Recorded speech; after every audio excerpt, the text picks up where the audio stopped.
안녕하세요. 사연에 빠지다의 DJ 민영입니다.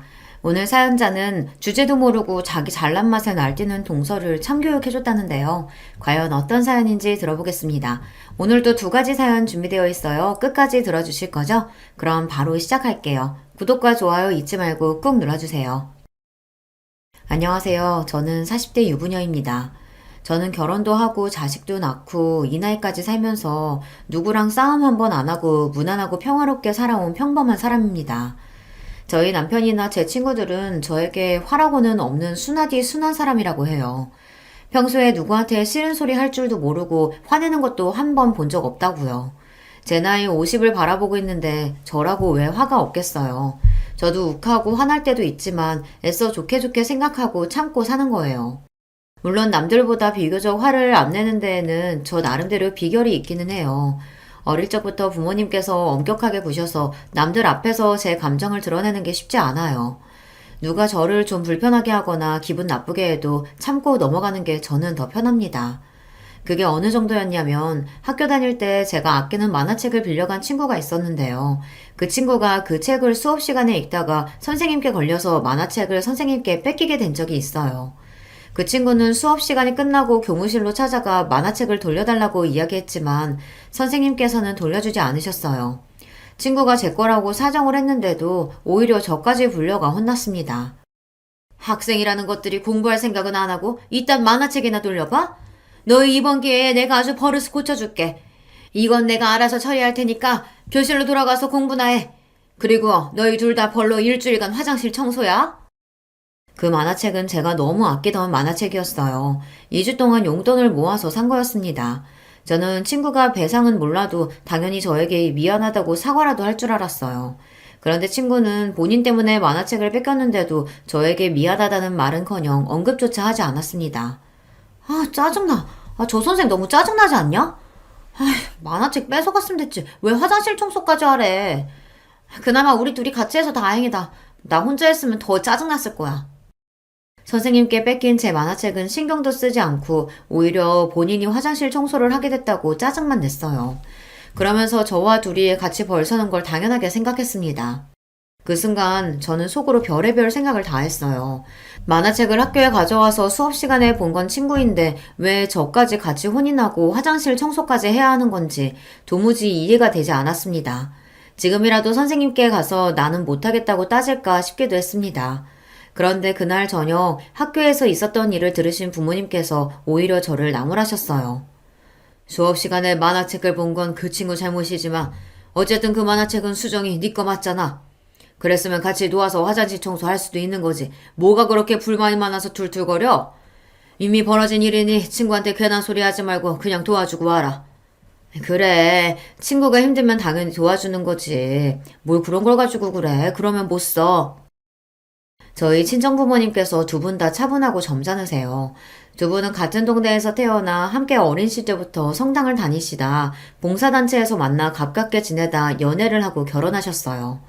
제 말을 들어도 믿지 않으시는 분들이 많으시겠지만 정말로 저는 부모님이 싸우는 걸 한 번도 본 적이 없습니다. 심지어 팔순이 다 된 지금도 어머니 아버지는 서로에게 존댓말을 하시면서 사이좋게 지내십니다. 두 분이 워낙 사이가 좋기도 하지만 주변을 많이 의식하기도 하세요. 한 동네에서 오래 사시다 보니 동네에 모르는 사람이 없습니다. 그러다 보니 무슨 일이 생기면 일이 커지거나 소란스러워지는 걸 싫어하셨어요. 작은 일만 생겨도 동네에 소문이 금방 나니까요. 상당에서나 학교에서나 일이 생기면 내가 좀 손해를 보더라도 서로 웃으면서 좋게 좋게 해결해야 한다고 하셨어요. 처음엔 그런 부모님이 이해가 되지 않았습니다. 내가 굳이 손해를 보면서 왜 참아야 하는 건지 억울하기도 했어요. 하지만 저도 부모님과 함께 성당에 다니며 꾸준히 봉사활동을 하다 보니 어느새 저도 부모님을 닮아가며 참고 넘어가는 게 몸에 배더군요. 그렇지 않으면 알게 모르게 뒤에서 말이 나오기도 하고 괜한 구설에 오르기도 하니까요. 어려서부터 성당에서 사람들과 어울려서 지내는 게 익숙해지다 보니 대학이나 직장에서도 금방 적응했어요. 언제나 내 감정과 기분을 드러내기보다 숨기고 누구와도 잘 어울렸죠. 그런데 어디서든 잘 적응하고 지냈던 제가 최근 너무나도 힘든 일을 겪고 있습니다. 결혼하고 새로운 가족들과의 생활이 생각처럼 쉽지 않았어요. 남편하고 저는 1년 정도 연애하다 결혼했어요. 저는 외동딸이라 결혼할 사람은 형제도 좀 있고 식구가 북적거리면 좋겠다 싶었는데 남편 밑에 시동생이 먼저 결혼해서 조카까지 둘이나 있더라고요. 형제가 없는 저로서는 결혼과 동시에 시동생과 동서 그리고 조카가 둘이나 생긴다고 하니 너무 좋았습니다. 꼭 밥을 안 먹어도 배부른 느낌이었어요. 그런데 제가 잘못 생각해도 한참을 잘못 생각했더군요. 시댁 식구를 가족이라고 생각하는 건 저만의 착각이었어요. 남편의 동생이면 저에게도 동생이고 같은 며느리면 자매지간처럼 지낼 수 있겠다 싶었는데 시동생도 동서도 저를 썩 좋아하지 않는 것 같더라고요. 남편과 결혼하고 첫 명절에 시댁에서 만났는데 그날 딱 느꼈어요. 시동생과 동서가 저를 별로 좋아하지 않는다는 걸 말이죠. 형수는 애가 생긴 것도 아닌데 결혼하자마자 직장을 그만두시면 어떡해요. 앞으로 애도 낳아 키우려면 돈은 훨씬 더 많이 드는데. 제가 결혼식을 올렸던 때 나이가 30대 중반이었어요. 늦은 나이에 한 결혼이다 보니 저와 남편은 아이를 가는 데에만 집중하고 싶었습니다. 그래서 고민 끝에 직장도 그만두고 몸을 만드는 데 집중하기로 한 거예요. 결혼 전 산정검사를 받았는데 제가 워낙 자국이 약한 데다가 갑상선에도 작은 문제가 있어서 먼저 휴식을 취하며 몸을 만들어놔야 임신 준비도 할 수 있다고 해서요. 시댁 식구들 앞에서 괜한 이야기 늘어놓으면 괜히 걱정들 하실 것 같아 그냥 잠깐 직장을 좀 쉬고 있다고 말한 것 뿐인데 시동생이 저를 보자마자 직장을 다니지 않는다는 걸 가지고 꼬투리를 잡더라고요. 그 순간 저는 적잖이 당황했습니다. 아무리 하고 싶은 말이 있어도 예의를 지키고 속마음을 감추는 저희 친정과는 전혀 분위기가 달랐어요. 네 형수 나이도 있고 건강도 좋지 않아서 조금 쉬기로 한 것뿐이야. 네가 신경 쓸 문제 아니야.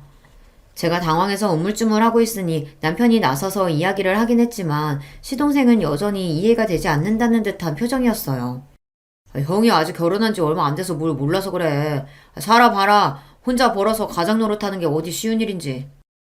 맞아요. 저희 부부는 둘 다 대기업 다니는데도 애 둘 키우니까 매달 허덕인다니까요. 아직 애가 없다고 해도 아주버님 월급이 빤한데 앞으로 어찌 쉬려고 그래요? 근데 형님도 참 형님이네요. 아무리 아주버님이 그만두라고 해도 그렇지 그걸 바로 그만둬요? 요즘 남편들이 일하는 아내 좋아해요. 아무리 결혼을 빨리 했어도 그렇지 엄연히 저나 남편이 윗사람인데 동서나 시동생이나 말을 가려서 할 줄을 모르더군요. 동서와 이야기를 나누다 보면 그 말투가 얼마나 쌀쌀맞은지 마치 취조당하는 것 같았어요. 저랑 애들 아빠는 대학 졸업하자마자 결혼해서 아버님께서 신혼살림도 제대로 안아주셨는데 형님네는 신혼집부터가 아파트네요? 설마 아버님이 해주신 건 아니죠? 순간 저는 놀라서 눈이 휘둥그레 정도로 동서의 말에 놀랐습니다. 만난 지 얼마 되지 않아 아직 서로 잘 알지도 못하는 사이인데 아파트가 어쩌고 신혼집이 어쩌고 하는 말을 아무렇지도 않게 하더니만 쌀쌀맞게 사람을 쏘아보더라고요. 동서가 뭘 좀 오해하는 것 같은데 아파트는 동서 아주버님이 최근에 청약에 당첨돼서 들어가게 된 거야. 아버님이 해주신 거 아니야. 아무리 청약 됐다고 해도 요즘 아파트값 장난 아닌데 그 큰 돈을 어디서 나셨어요? 아주버님 월급 해봐야 빤하고 형님도 직장도 안 다니시잖아요. 동서는 사람이 무안할 정도로 집요하게 꼬치꼬치 물었어요. 있는 돈에 대출 좀 받았지 뭐. 우리도 앞으로 열심히 갚으면서 살아야 돼. 동서에게 이런 이야기까지 시시콜콜 해야 하나 싶었지만 이렇게라도 이야기해야 동서가 더는 묻지 않을 것 같아 대충 둘러댔습니다. 그럼 형님 말은 아버님 어머님이 따로 도와주신 건 정말 없다는 거죠? 그 말 믿어도 되는 거죠? 어머님이 장남이라고 아주버님만 매일 싸고 도시니까 도대체 믿을 수가 있어야죠. 에이 아니야 동서. 우리 결혼 준비할 때부터 시부모님 도움 받은 거 하나도 없어. 알잖아. 결혼식 비용부터 신혼여행까지 다 우리가 알아서 한 거. 시부모님께서 경제적으로 어려우신 건 아니지만 시아버지께서 워낙 돈에 야박하세요. 남편이랑 시동생이 대학을 졸업한 순간부터 모든 지원을 딱 끊고 알아서 살라고 하셨다더라고요. 시동생이 사고를 치고 동서랑 시댁에 들어가 살 때에도 직장도 없는 두 사람한테 꼬박꼬박 월세를 받으셨답니다. 그래서 시동생이 취직 준비를 하면서도 아르바이트를 했다고 하더라고요. 우리는 뭐 시부모님한테 도움받는 거 있는 줄 아세요? 결혼하고 5년 만에 분가해서 나가는데도 월세 보증금도 한 푼도 안 도와주셨다니까요. 내가 살다 저렇게 지독한 시부모님 처음 봐요. 땅도 있고 집값도 많이 오르셨으면서 어쩜 자식은 저렇게 나몰라라 하시는지 몰라요. 동서와 제대로 이야기를 나누는 건 그때가 처음이었는데 동서가 시부모님을 그렇게까지 생각하는 줄은 몰랐어요. 저도 결혼 전부터 느끼기에 시부모님이 좀 무뚝뚝하고 보수적이라고는 생각했지만 자식을 남몰라라 하시는 분들이라고는 생각하지는 않았습니다. 무뚝뚝해도 잔정이 많으세요. 반면 동서는 시부모님이 같은 아들이라도 차남인 시동생보다 장남인 저희 남편을 조금 더 챙긴다고 느끼는 것 같더라고요. 동서랑 시동생은 툭하면 시부모님께서 저와 남편에게 특별히 뭘 더 해주신 건 아닌가 이걸 신경 썼어요. 제가 보기엔 그렇지 않은데 말이죠. 시동생이랑 동서가 일찍 결혼해서 제가 결혼했을 당시 이미 동서네 첫째는 학교에 다니고 있었어요. 동서 말로는 대학 시절 동서랑 시동생이 둘이 너무 좋아서 결혼을 일찍 한 거라고 하는데 시어머니께 듣기로는 대학 졸업을 하기도 전에 동서가 임신하는 바람에 졸업하자마자 급하게 식을 올린 거라고 하더라고요. 당시에는 동서나 시동생이나 둘 다 명문대생이었기 때문에 양가 집안이 발칵 뒤집힐 정도로 큰일이었다고 했습니다. 그럴만했죠. 둘 다 한시라도 빨리 좋은 직장에 취직해야 하는데 지금 당장 애나 키워야 하는 상황이 됐으니 말이죠.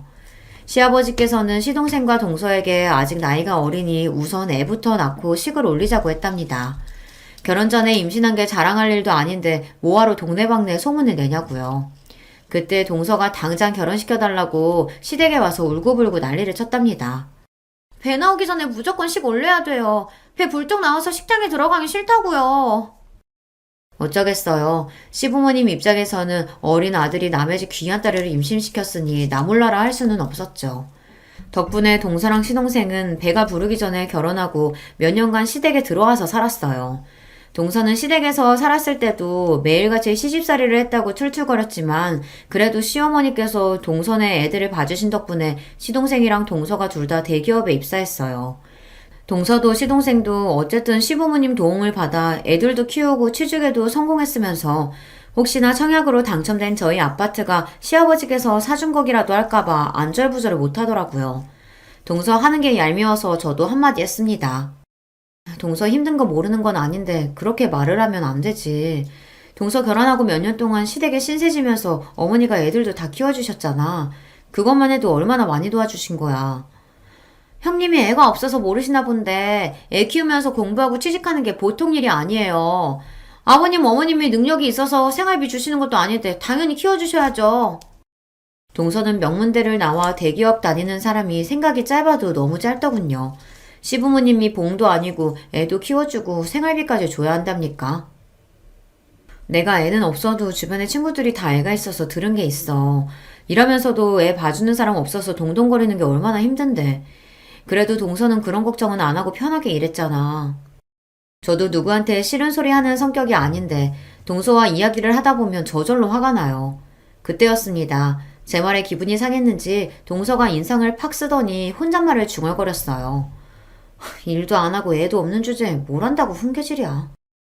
자기 딴에는 혼잣말이라고 중얼거렸는지 모르겠지만 제 귀에는 똑똑히 들렸습니다. 저는 동서의 말에 기가 차서 미간이 절로 구겨졌어요. 저는 곧바로 동서에게 뭐라고 한 거냐고 따져 물었습니다. 기분이 너무 나빠서요. 그런데 그때였어요. 방에 있던 시동생이 나오다가 제가 하는 말을 듣고 놀라서 다가왔습니다. 형수님, 지금 영민 엄마한테 소리 지르시는 거예요? 왜요? 왜 소리 지르시는 건데요? 시동생이 원래 성격이 좀 급하고 욱해요. 덩치도 크고요. 시부모님 앞에서도 별거 아닌 일에도 언성을 높이기도 하고 화도 잘 냅니다. 그런 사람이 저에게 다가와서 무슨 일이냐고 소리를 지르는데 저도 순간 겁이 확 나더군요. 그게 동서가 혼잣말을 하는데 나한테 뭘 한다고 훈계질이냐고 하잖아요. 형수님, 똑똑히 들으신 거 맞아요? 이 사람이 형수님한테 뭐하러 그런 소리를 하겠어요? 형수님이야말로 어른들 안 계신다고 괜히 형님 노릇하려는 거 아니죠?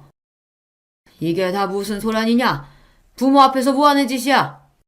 시동생의 큰 목소리에 방에 계시던 시부모님과 남편까지 놀라서 나왔어요. 순간 저는 말문이 턱하고 막히고 말았습니다. 지금까지 살면서 분란을 한 번도 만들어 본 적이 없던 제가 결혼한 지 얼마 되지 않아 이런 말도 안 되는 상황에 휘말리고 말았다는 게 저로서도 당황스러웠습니다. 그날은 남편이 나서서 수습한 덕분에 대충 마무리되었지만 저와 동서 사이는 점점 더 나빠졌습니다.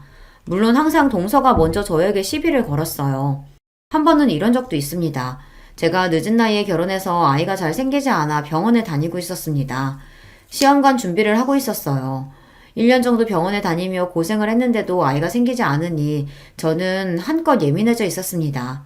그런 와중에 시댁에 갈 때마다 시부모님께서 아이에 대해 물으시니 그것 또한 부담이었습니다. 병원에서 뭐래? 이번에도 임신 안 됐대? 시부모님이야 옛날 분이시다 보니 자연 임신이 안 돼서 병원에 다니는 것조차 이해 못 하셨어요. 그러다 보니 시험관을 한 지 1년이 다 됐는데도 임신 소식이 없으니 불안해 하셨습니다. 요즘은 결혼도 하기 전에 아이부터 가는 게 유행이라던데 너희는 도대체 뭐가 부족해서 병원까지 다니는데도 애가 안 생기는 거냐? 에이, 혼전 임신이 뭐 아무나 하는 줄 아세요? 그것도 다 여자가 어려야 가능한 거예요. 원래 잔소리하는 시어머니보다 옆에서 말리는 시누이가 더 얄미운 거라고 하더니만 그 말이 딱 맞았습니다. 제 얼굴만 보면 아기 이야기부터 하시는 시부모님도 부담스러웠지만 그 옆에서 꼭 한마디씩 보태는 동서가 더 미웠어요.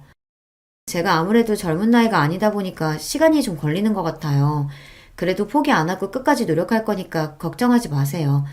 병원 선생님이 그러는데 40 넘은 산모들도 많대요. 아휴, 40 넘어서 낳으면 애 대학 갈 때는 엄마가 환갑인데 그걸 언제 키워요? 생각만 해도 너무 무섭다. 제 장점이자 단점이 싫은 소리를 들어도 쉽게 기죽지 않는다는 겁니다. 저나 남편이나 둘 다 아이를 너무 예뻐해서 아이를 갖기를 너무 원했기 때문에 시간이 걸려도 임신이 될 때까지 노력하기로 했어요. 언젠가는 꼭 시험관에 성공할 테니 주변에서 하는 쓸데없는 소리에 휘둘릴 필요 없다고 생각하기로 했죠. 그래도 하늘이 저를 버리지는 않으셨는지 제 간절한 기도를 들어주셨습니다. 시험관 시술하기 시작한 지 2년 만에 임신을 했어요. 아이고 잘했다 잘했어.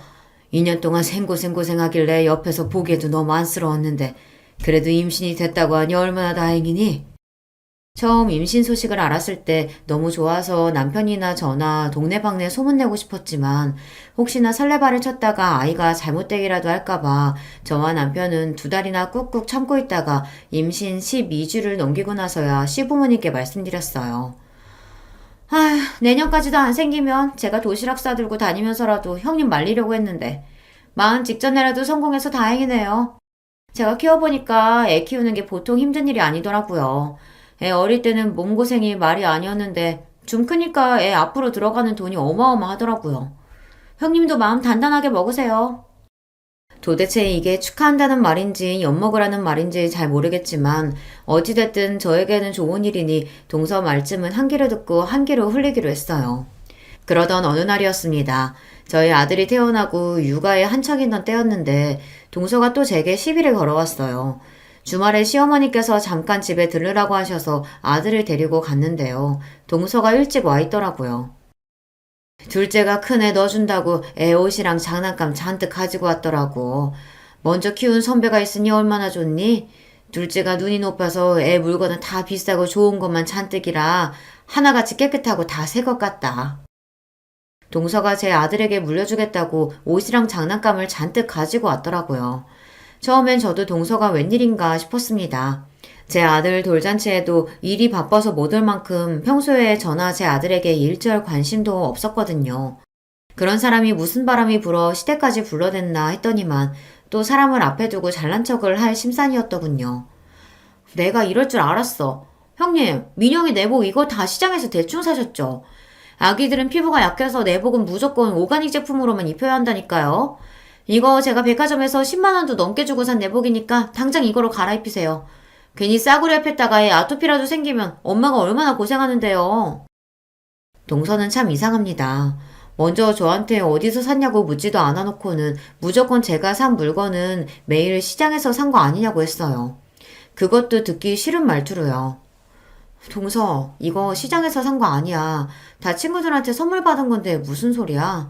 그리고 애 내복을 무슨 10만 원이나 주고 사. 그게 말이 돼? 저도 웬만하면 동서한테 구구절절 설명하고 싶지 않았지만 동서 태도가 너무 기분 나빠서 곧장 말을 받아쳤습니다. 그리고 아무리 생각해도 아기 내복이 10만 원이라는 건 믿기지 않았어요. 형님 친구들이 줬으면 그 취향 다 알만하죠. 친구들은 원래 다 끼리끼리 노는 거잖아요. 이 장난감도 제가 외국 사이트에서 다 직구한 거라 좋은 것들이니까 망가지지 않게 조심해서 쓰세요. 민영이는 좋겠다. 나같이 능력 있고 센스 있는 작은 엄마 있어서. 동서는 박스에서 연신 옷이며 장난감을 꺼내면서 하나하나 얼마나 좋은 제품인지 저에게 일일이 다 설명했어요. 그러면서 제 아들에게 자기 같은 작은 엄마 없다고 생신까지 내더군요. 물론 동서 딴에는 저를 위해서 가져온 거겠죠.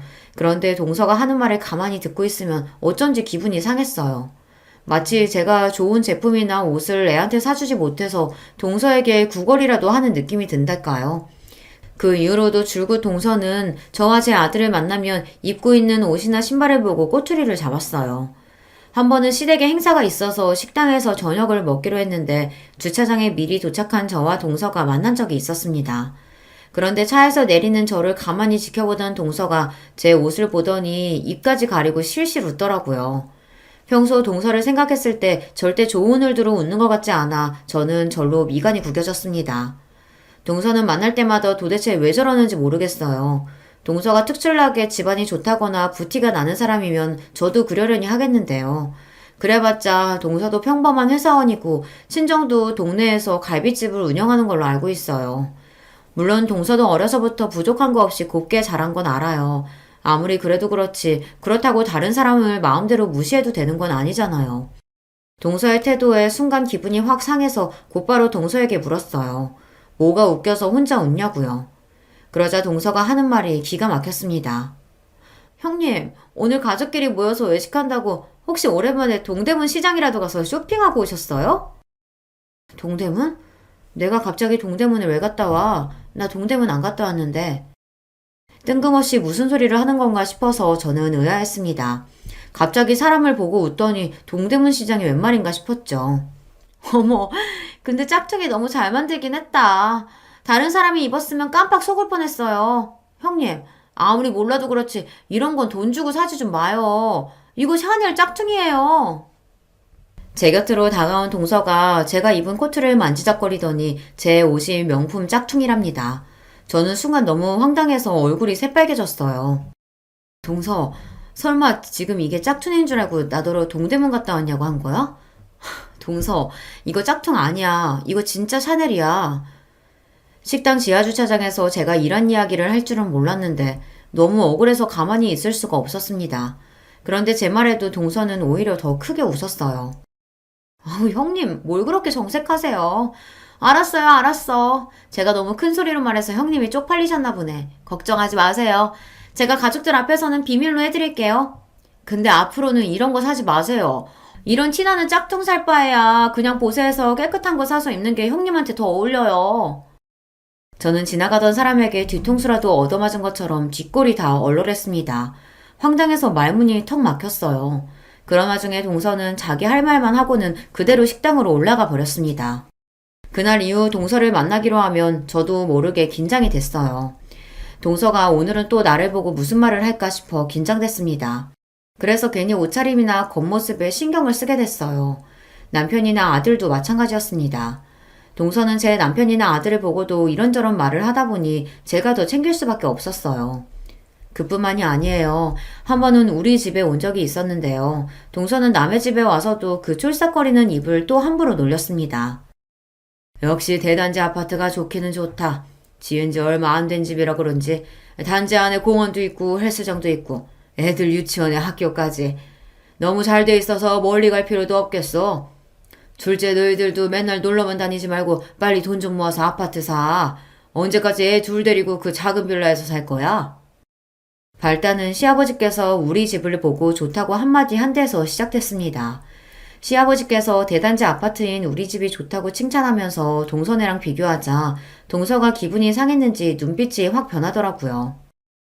에이, 듣자하니 아주버님들도 다 대출이다던데요, 뭐. 에휴, 아주버님 혼자 벌어서 대출 원금에 이자까지 어느 세월에 다 갚겠어요? 저는 아무리 가장이라도 남자한테 그런 부담 주고 싶지 않아요. 같은 말을 해도 동서는 참 얄밉게 하는 기술이 있어요. 굳이 말한 적도 없는 대출 이야기를 꺼내더니 마치 제가 제 욕심 때문에 남편을 힘들게 하는 여자인 것처럼 이야기하더군요. 아파트 평수 크겠다, 애 키우기 좋겠다. 평생 이 집에서 살면서 차근차근 갚아나가면 되지 뭐가 걱정이야. 이런 집도 못 들어오는 사람이 허다한데. 여보, 우리도 집 팔아서 그냥 여기로 올까? 나이 들어서 오래된 주택 살려니까 우리도 이제 힘이 붙여서 힘들잖아. 저희 집이 마음에 드셨는지 시아버지는 40년 넘게 산 집을 팔고 이사를 올 생각까지 하셨어요.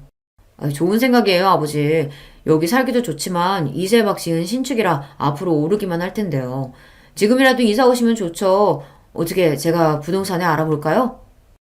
안 그래도 시아버지 시어머니께서 이제 연세도 있으신데 오래되고 낡아 손 많이 가는 주택에 사시는 걸 남편이 많이 걱정했었는데요. 시아버지께서 아파트로 이사할 생각이 있다고 하시니 반기는 분위기였죠. 그런데 그때였어요. 시아버지께서 이사 이야기를 꺼내자마자 동서가 시동생의 허리를 팔꿈치로 쿡 찌르는 모습이 보였습니다. 저는 또 왜 저러나 싶었는데 동서가 시동생을 찌르자마자 시동생이 헛기침을 하더니만 슬쩍 시아버지의 눈치를 살피며 말을 꺼내더군요. 평생 주택에서만 사시던 양반이 답답하게 아파트에서 어떻게 살아요. 이왕 말 나온 김에 지금 사시는 집 팔고 지방에 공기 좋은 데로 옮기시는 건 어때요? 아버지 옛날부터 작은 텃밭이라도 가꾸고 싶어 하셨잖아요. 시동생과 동서의 속이 빠댔습니다. 옛날부터 시아버지께서 가지고 계신 땅이랑 집을 언제나 팔아서 본인들을 좀 도와줄까 눈치만 살피더니 이 김에 또 그 이야기를 꺼내는 거죠. 남편이 시동생의 그런 시커먼 속을 모를 리 없었습니다. 너 무슨 소리 하는 거야? 아버지 지금 사시는 주택도 관리하기 힘들다고 하시는 건데 이혼세 갑자기 시골로 가서 어떻게 살아? 형이야말로 아버지더러 이 비싼 아파트에 어떻게 들어오라고 그런 태평한 소리를 해. 그 오래된 주택 팔아봐야 얼마 되지도 않을 텐데. 아버지, 애들도 시골에 놀러 가고 싶다고 하더라고요. 아버지랑 어머니랑 시골에 터 잡고 사시면 애들도 농촌 체험하고 좋잖아요. 철딱서니 없는 소리 하고 있네. 아버지 어머니가 다 늙어서 네 자식 농촌 체험 시켜주시겠다고 농사지시냐? 말이 되는 소리를 해야지 너. 괜히 아버지 땅이랑 집 욕심내지 말고 직장 생활이나 열심히 해. 형, 말이면 단 줄 알아? 내가 언제 아버지 집에 욕심냈다 그래. 아니거든? 아이고, 또 시작이다. 너희들은 장가가고 자식까지 낳았으면서도 아직도 싸우냐? 그만 좀 해. 이 자식이 자꾸만 철없는 소리 하니까 그렇죠. 내가 철이 없긴 뭐가 없냐? 형이야말로 내 앞에서 잘난 척 좀 그만해. 그래봤자 내가 형보다 대학도 좋은 대학 나오고 연봉도 훨씬 높거든? 명문대 나와서 명분만 높으면 뭐래. 매일 삽질만 하느라 돈도 못 모으고 아직도 월세 사는 주제에. 저는 이대로 두면 안 될 것 같아 남편을 말렸습니다. 시부모님도 계신데 그만하라고요. 뭐야 형? 지금 말 다 했어? 그만하지 못해? 이 녀석들이 만나기만 하면 으르렁대지. 내 말 잘 들어. 나는 네 엄마 죽을 때까지 내 땅이든 집이든 너희한테 한 푼도 줄 생각 없다. 그러니까 그런 줄 알고 쓸데없는 소리 하지 마. 평소 남편은 시동생을 한심하게 생각해요. 시동생이나 동서나 둘 다 대기업을 다닌 지 꽤 오래됐으니 연봉도 높을 텐데 돈을 잘 못 모으는 것 같더라고요. 저나 남편의 선입견인지는 모르겠지만 어찌됐든 대한민국에 사는 한 집이 중요하잖아요. 더군다나 애도 둘이나 있으면 빨리 좋은 집을 살 생각부터 해야 하는데 굳이 목동 옆에 살겠다고 비싼 월세 내면서 살고 있더라고요. 거기다가 동서랑 시동생은 매년 해외여행을 다니면서 차도 3, 4년에 한 번씩 바꿔요. 심지어 시동생과 동서 둘 다 한 대씩 차를 가지고 있습니다. 물론 가정마다 사는 방향이 다르다지만 저도 동서와 시동생이 이해되지 않기는 매한가지예요.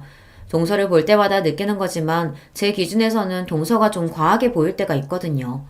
남편이나 시부모님 앞에서 티를 내지는 않지만 동서나 시동생이나 조카들까지 겉으로 걸치고 있는 것만 언뜻 보아도 돈 몇백이 우스워요. 거기다가 동서가 애들 교육에도 관심이 많아서 목동 바로 옆 동네에 사는데 애들 사교육비만 한 달에 몇백씩 들어간다고 하더라고요. 동서는 시부모님을 만날 때마다 그런 이야기를 은근슬쩍 했어요. 어머님, 아버님 죄송해요. 애들 공부시키는데 워낙 돈이 많이 들어가다 보니까 애들 아빠가 힘들어서 그러는 거예요. 아버님도 아시잖아요. 우리 애들이 다들 머리도 좋고 똑똑한 거요. 잘하는 걸 안 시킬 수도 없고 참 부모 마음이 속상해요. 가만 보면 동서는 시동생과 달리 참 여우입니다. 시동생은 머리 굴릴지 모르고 항상 자기 성격대로 지르는데 동서는 잔머리를 잘 굴려요. 시부모님이 어느 대목에서 마음을 쓰시는지 알고 있었죠. 그래, 애들 한참 크는데 돈 들어갈 때 많지. 내가 너희 시아버지한테 말 잘해볼 테니까 걱정하지 마라. 시아버지께서는 당신이 돌아가시기 전까진 절대 자식들에게 한 푼도 물려주지 않겠다고 하셨지만 시어머니는 달라요. 자식들 고생하는 게 싫어서 어떻게든 시아버지를 설득해 자식들을 도와주려고 하셨죠. 그런 점을 모를 리 없는 동서가 항상 시어머니를 구워 삶아 학원비 같은 걸 도움받는 것 같더라고요. 그러던 어느 날이었습니다. 며칠 뒤 시어머니 생신이라 백화점에 들러 쇼핑하고 있었습니다. 그러던 중 생각지도 못했던 사람을 만났어요. 하필이면 명품관에서 동서를 딱 마주하고 만 거예요. 동서는 가방이 마음에 드는데 가격이 비싸서 고민이 되는지 가방을 들었다 놨다 그걸 반복하고 있더라고요. 저도 예상하지 못했던 갑작스러운 만남에 놀라긴 했지만 그렇다고 티를 낼 수는 없으니 먼저 동서에게 다가가 아는 체를 했어요. 제 인기척에 가방을 구경하고 있던 동서가 뒤를 돌아 저를 보더니 놀라서 눈이 동그래졌더군요. 그런데 동서가 제게 한다는 말이 가관이었어요. 어머 형님, 형님이 여기 웬일이세요? 혹시 저보고 따라 들어오신 거예요? 형님, 여기 명품관이에요. 동서는 제가 백화점 명품관에 있는 게 말이 안 된다는 듯 눈을 날카롭게 뜨더니 명품관이라는 단어에 힘을 주고 말하며 사람을 무안하게 만들었어요. 그 모습에 저도 모르게 기분이 확 상하더군요. 동서, 나를 뭘로 보고 그런 소리 하는 거야? 나도 알아. 여기 백화점 명품관인 거. 나 어머님 생신 선물 사러 왔거든? 싸가지 없는 동서에게 굳이 이러니 저러니 설명하고 싶지 않았지만 동서의 태도가 하도 재수없어서 저도 모르게 시시콜콜 설명하게 되더군요. 그런데 그때였어요. 동서가 손에 들고 있던 가방을 툭 내려놓더니 고개를 삐딱하게 세우며 저를 쏘아보더군요. 와, 사람이 무식하면 용감하다더니 그 말이 딱 맞네요. 여기 물건이 얼만 줄 알고 들어오신 거예요? 형님 주제에 백화점이라니 말이 돼요? 그냥 이 뒤에 남대문이나 가세요. 거기 가면 형님 수준에 딱 맞는 거 많아요. 순간 저는 제 두 귀를 의심했습니다. 동서가 저를 향해 한 말이 맞나 싶어서요. 그런데 이 상황이 꿈이 아니라 실제 상황이 맞더군요. 동서가 저에게 진심으로 한 말이 맞았어요. 동서의 태도가 너무 황당해서 저는 말문이 턱하고 막히고 말았습니다. 세상에 이 정도로 싸가지 없는 동서가 또 있을까요? 아무리 우리가 살가운 사이는 아니라고 해도 그렇지 사람들도 있는 앞에서 형님인 저에게 제 수준에 맞는 남대문이나 가라뇨. 저는 곱씹으면 곱씹을수록 기가 차서 표정 관리도 되지 않았습니다. 너무 기가 막혀서 저는 생각할 것도 없이 허리에 손을 얹고 동서에게 한마디 하려던 참이었어요. 그리고 반드시 사과를 받아낼 생각이었습니다. 그런데 그때였어요. 제가 주문한 시어머니 가방을 포장해서 나오던 명품관 직원이 저와 동서의 이야기를 들었는지 놀라서 헐레벌떡 달려오더군요. 어머 고객님, 무슨 말씀하시는 거예요? 여기 계신 이수정 고객님은 저희 매장 VVIP 고객님이십니다. 이수정 고객님 죄송합니다. 고객님께서 괜찮다고 하셔도 평소대로 VIP룸으로 모셨어야 하는데 저희 매장에서 이런 일을 겪게 해드려서 죄송해요. 사과해야 할 사람은 동서인데 애꿎은 명품관 직원이 더 놀라 허리까지 숙이며 저에게 사과했어요. 저는 아니라고, 이건 직원 잘못이 아니라고 손사래를 쳤습니다. 아니에요. 이게 왜 이 실장님 잘못이에요. 잘못은 언제나 생각이 짧고 경솔한 우리 동서가 했죠. 괜찮으니까 가방 주시고 일 보세요. 저는 직원을 향해 웃어 보이고는 연신 괜찮다고 하고 가방을 받았습니다. 그러고는 동서를 쏘아보았어요. 이게 다 동서 때문이니까요. 그런데 동서도 당황하긴 매한가지더군요. 제가 백화점 BVIP라는 말에 놀랐는지 눈동자가 마구 흔들리고 있었어요. 아니, 이 실장, 이게 무슨 말이야? 형님이 백화점 VIP라니 뭔가 잘못한 거 아니야? 그 와중에도 동서는 이 상황이 이해가 안 되는지 애꿎은 명품관 직원을 붙잡고 잘못한 것 아니냐고 다그쳤어요. 그 모습이 참 한심했습니다. 동서는 나보다 나이도 훨씬 어리면서 귀가 어두운 거야? 아니면 말귀를 못 알아듣는 거야? 나 이 백화점 BVIP 맞거든? 그러니까 더 망신당하기 싫으면 그 입 좀 다물어. 네, 맞습니다. 저는 백화점 VVIP가 맞아요. 제 입으로 이런 이야기 하는 게 민망해서 지금까지 동서에게 티는 안 냈지만 사실은 제가 사람들이 흔히들 말하는 금수저예요. 동서가 아무리 본인이 대기업을 다니고 친정이 잘났다고 제 앞에서 잘난 척을 해도 저희 친정만은 못합니다. 평소 제가 시장을 자주 다니고 중고도 애용하지만 백화점 VVIP인 건 사실이에요. 우리 친정부모님이 부자이니까요. 아버지께서 웬만한 사람들은 다들 아실만한 제약회사 대표입니다. 그러다 보니 제가 어려서부터 주변 사람들을 의식하면서 살아올 수밖에 없었어요. 항상 주변에 우리 가족들을 지켜보는 시선이 많았거든요. 그래도 외동딸이다 보니 부족한 거라고는 없이 풍족하게 자랐습니다. 물론 아버지께서 하시는 사업에 민폐가 되지 않기 위해 저나 어머니나 평생을 사람들 입에 오르내리지 않도록 조용히 사느라 고생을 하긴 했지만 그만큼 경제적인 보상은 확실히 받았습니다. 초, 중, 고 다닐 때도 가방이며 옷이며 신발은 항상 백화점 명품관에서 사는 게 저에게는 당연한 거였어요.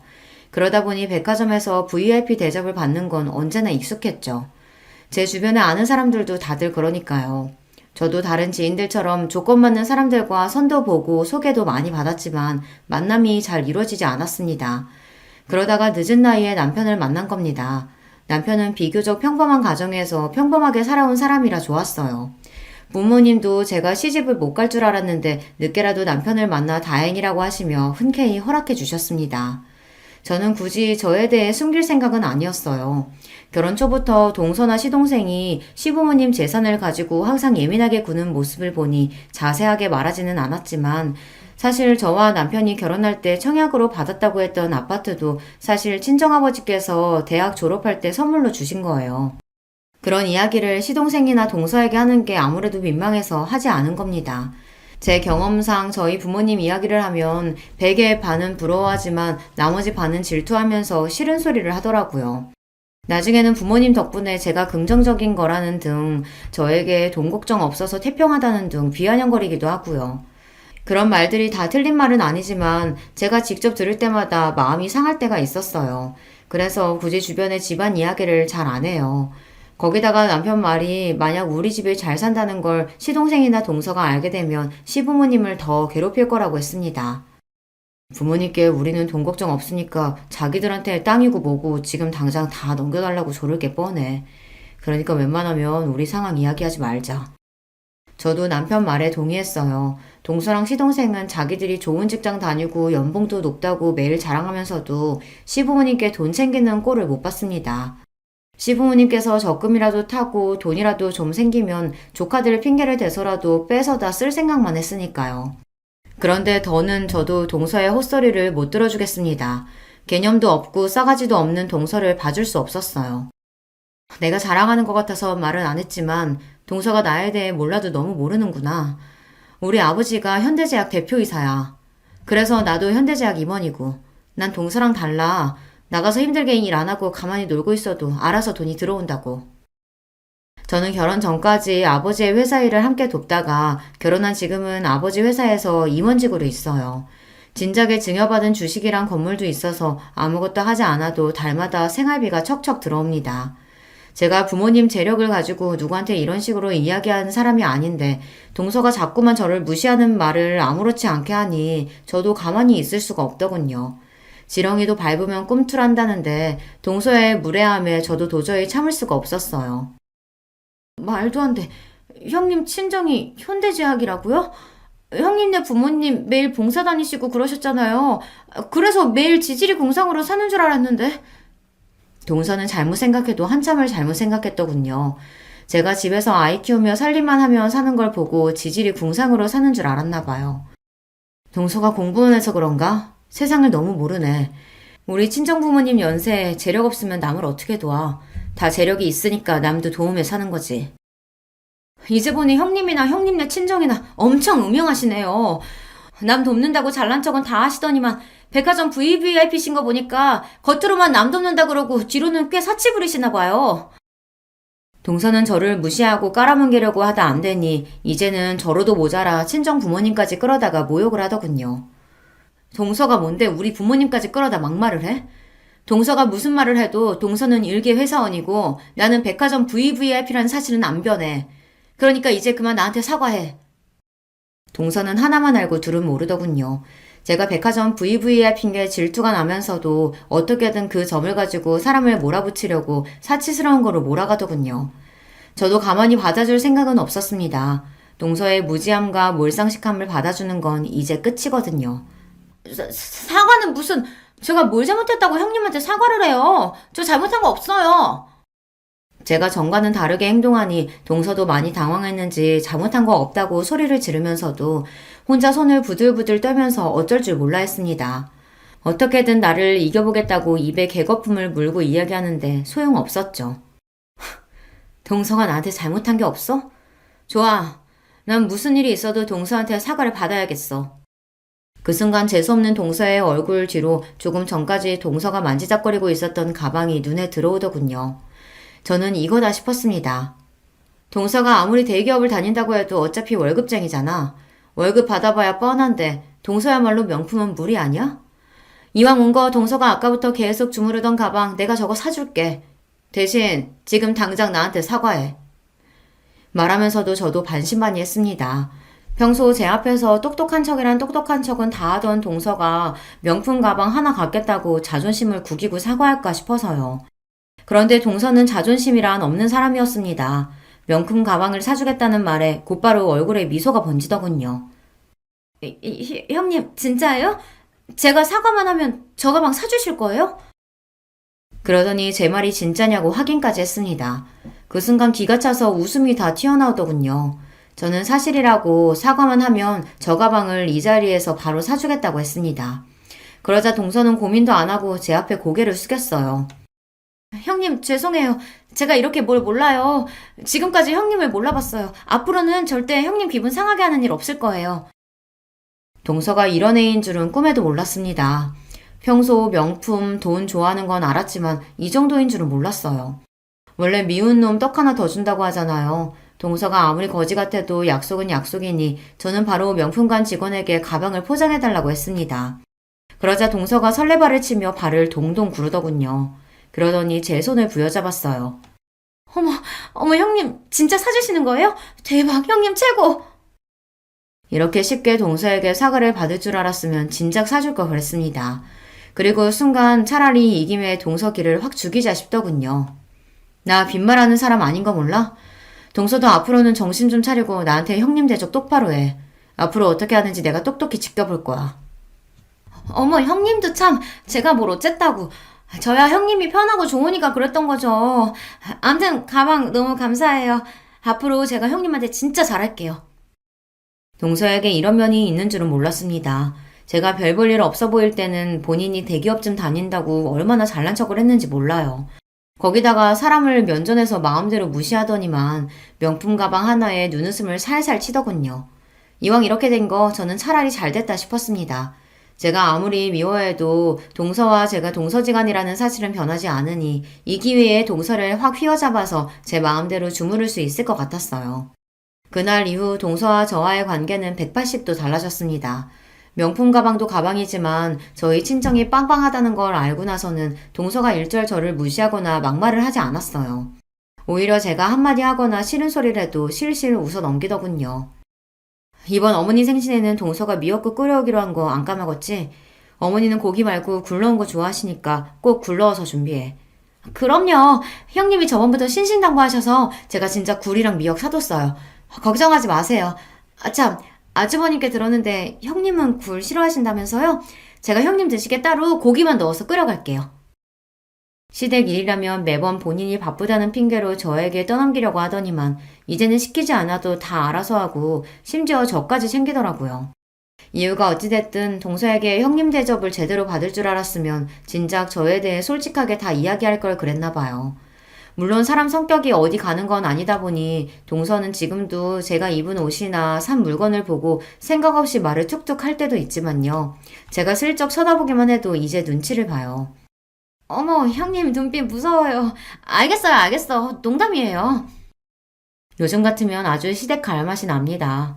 제가 아무것도 안 해도 동서가 알아서 척척하니 몸도 마음도 편해졌어요. 명품 가방 파리에 언제까지 갈 줄은 모르겠지만 뭐 어때요. 슬슬 동서가 다시 기어오르기 시작하면 하나 더 사주고 부려먹죠 뭐. 저도 제가 이런 짓까지 할 줄은 몰랐는데 사람이 이에는 이, 눈에는 눈이라는 말이 맞더군요. 개념 없는 동서에게는 똑같이 개념 없이 상대하니 제 마음이 좀 편해졌습니다. 여러분 중에도 저와 동서처럼 매일 서로 으르렁거리다가 특별한 계기로 사이가 좋아진 관계가 있으시다면 댓글로 남겨주세요. 두서없이 떠들어간 제 이야기 끝까지 들어주셔서 감사합니다. 여러분의 가정에는 언제나 즐거운 일만 가득하시길 바랄게요. 제 나이는 86년생, 올해 새로 적용한 나이로는 딱 37이 되었네요. 요새 결혼을 많이들 늦게 한다고 하지만 그래도 주변 친구들 거의 다 결혼하고 저 혼자만 미혼이었던 걸 감안하면 그래도 조금 늦은 감이 없지 않아 있네요. 물론 거기에는 이유가 있었습니다. 저는 어릴 적부터 공부벌레로 자랐습니다. 석사 졸업을 한 이후에 잠시 직장 생활을 하기도 했지만 공부에 대한 욕심이 계속 생겨서 비교적 늦은 나이에 박사과정에 지원을 했습니다. 연구실 동기들 중에는 나이가 제일 많았어요. 연애를 아예 안 해본 것은 아니지만 길게 해봐야 1년 남짓. 그마저도 공부한다는 핑계로 깊은 관계를 맺지는 못했습니다. 그러다가 같이 박사과정을 준비하던 2살 연하의 남편을 만나 힘들었던 시기를 함께 이겨내며 정을 쌓았고 결국엔 그것이 부부의 연으로까지 이어지게 되었습니다. 남편과 저는 서로 얼마나 죽고 못 살았는지 둘 다 아직 박사학위도 취득하지 못한 연구생 신분일 때 결혼을 하게 되었습니다. 주변에서는 한쪽이라도 경제적으로 안정되어 있을 때 결혼을 하는 것이 좋지 않겠냐며 우려의 목소리를 높였지만 저와 남편은 평생 함께 공부만 하면서 살 수 있으면 조금 가난해도 괜찮다는 주의였기에 과감히 결혼을 결심했습니다. 지금도 연구원에서 나오는 연구비로 근근히 생활을 하고 있지만 그것만 있어도 남편과 저는 얼마나 행복한지 모르겠습니다.